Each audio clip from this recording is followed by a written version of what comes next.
Ricardo Mota, em entrevista desta semana, discute a lei de abuso de autoridade com o promotor Flávio Gomes, presidente da Associação do Ministério Público de Alagoas, e com o advogado, criminalista e professor universitário Fernando Falcão. Deixei eu como indagação. O doutor Fernando diz que a lei é frouxa. Pergunto eu, doutor Flávio, o Ministério Público e o Judiciário ficaram mais frouxos com essa lei? Olhe bem. Entendendo, obviamente. Claro, a frouxidão aqui quer dizer a questão de você agir, claro, principalmente na defesa. Com mais cautela. Acredito que agir com mais cautela, veja bem, o promotor de justiça, e eu posso dizer isso de cadeira, o promotor de justiça, ele sempre foi um ser corajoso. Ele sempre enfrentou. Afinal de contas, naquele momento que está somente ele e a vítima, que é a esquecida, que já não fala mais, é ele que é a voz. Então, claro, absolutamente. Agora, é claro que você cria uma lei que deixa de, querendo ou não querendo, que tem que agir com algumas questões de cautela. Tem que agir com algumas questões de cautela. O doutor Fernando, ele fala muito que, não, mas temos a questão aí do advogado, que tem o tribunal de ética do advogado, quando o advogado protelar um processo. Ele não vai ser processado.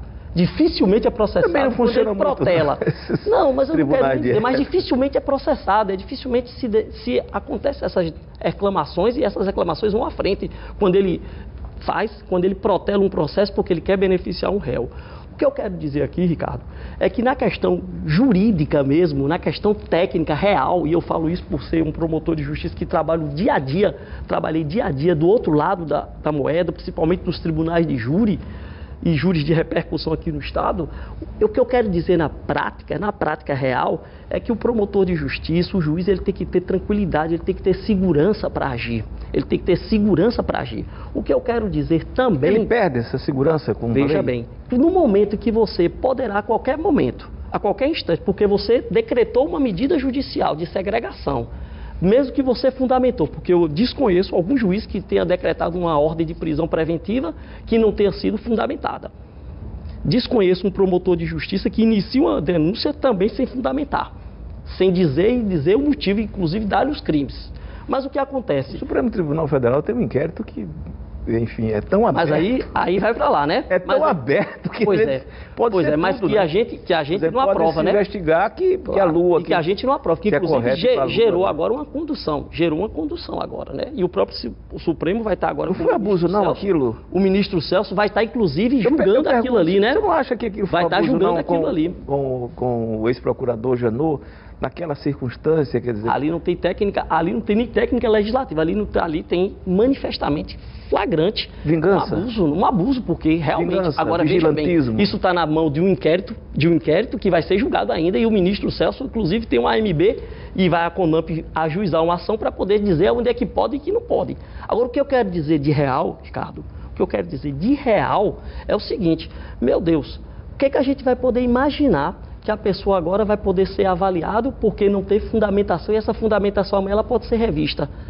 Mas aí você pode chegar e dizer o seguinte, mas está no início da lei dizendo que essas interpretações, que é o crime de hermenêutica, né, que é a interpretação, não vai ser crime. A hermenêutica é uma deusa aqui toda poderosa. Toda poderosa, que não vai ser crime. Mas veja bem, a questão não é só criminal não, a questão não é julgamento não, Ricardo. A questão é você entrar com um processo desse, é você entrar com um desgaste, é você fazer sabendo que você não vai ganhar, mas você fazer tudo para ir para uma vingança, uma vindita pessoal mesmo contra aquele membro do Ministério Público. Ora, se tem algum promotor de justiça, se tem algum juiz, se tem algum agente público daqueles que estão previstos na lei, porque a lei não fala que advogado pode ser passível de abuso de autoridade. Ela não diz isso. Ao contrário, ela até fala de críticas prerrogativas, né? Ela fala dos agentes públicos, então ela não fala. Então, se o advogado deixar o processo dele enrolar, tergiversar no processo, tudo bem, tá? Vai para o Conselho de Ética. Mas vamos lá, vai para o CPC para poder pagar as custas. Se tiver dinheiro, a outra parte para pagar as custas, né?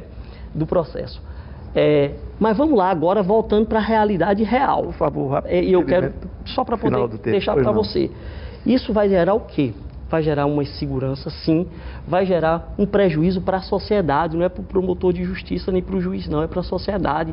Porque quando algum jogador começar a achar que ele pode correr riscos de ser provocado, e esses riscos serem provocados dentro da hermenêutica, que é essa bendita deusa que você falou, pode gerar até problemas lá na frente, como é que você vai querer que o agente público haja? Como é que você vai querer que o agente público dê o seu sacrifício, dê o seu esforço?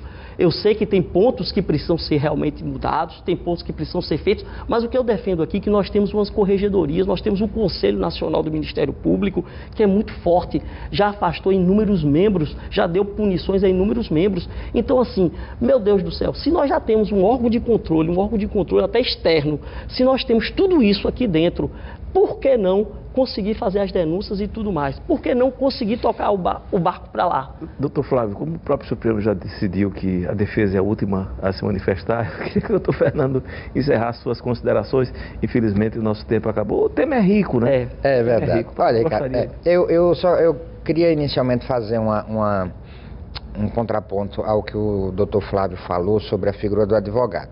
O advogado, em início de conversa, não é autoridade, nem é agente público, né? Portanto, o advogado não manda prender, não manda conduzir, o advogado não dá vista dos autos para ninguém. Então, certamente por isso que a figura do advogado ficou fora do alcance da lei, na eventualidade de definir sua conduta como abuso de autoridade. Então, capacidade do advogado prejudicar um terceiro, no sentido que a lei anuncia, é nenhuma.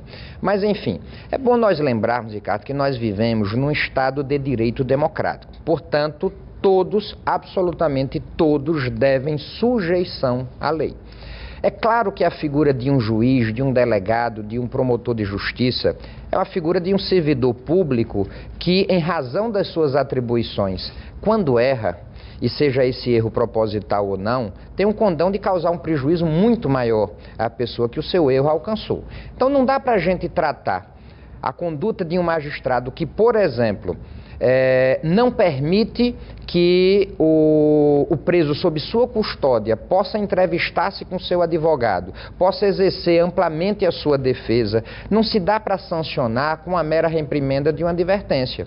Quando eu digo que a lei vem em boa hora, é porque da mesma maneira que eu entendo que o sujeito que não pratica o tráfico de drogas não tem que se preocupar com o aumento da pena do tráfico de drogas, a autoridade que não abusa da sua autoridade não tem que se preocupar também com a lei do abuso de autoridade.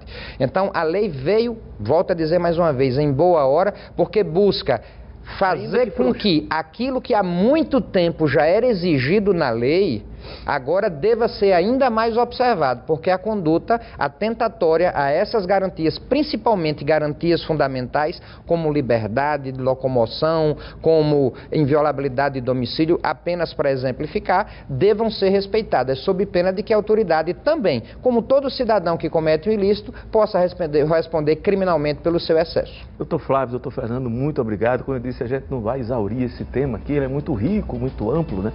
Tão amplo quanto a hermenêutica aqui no Brasil, tem suas particularidades, mas agradeço a sua atenção e a gente volta, quem sabe no futuro, para discutir esse assunto. Obrigado e até mais.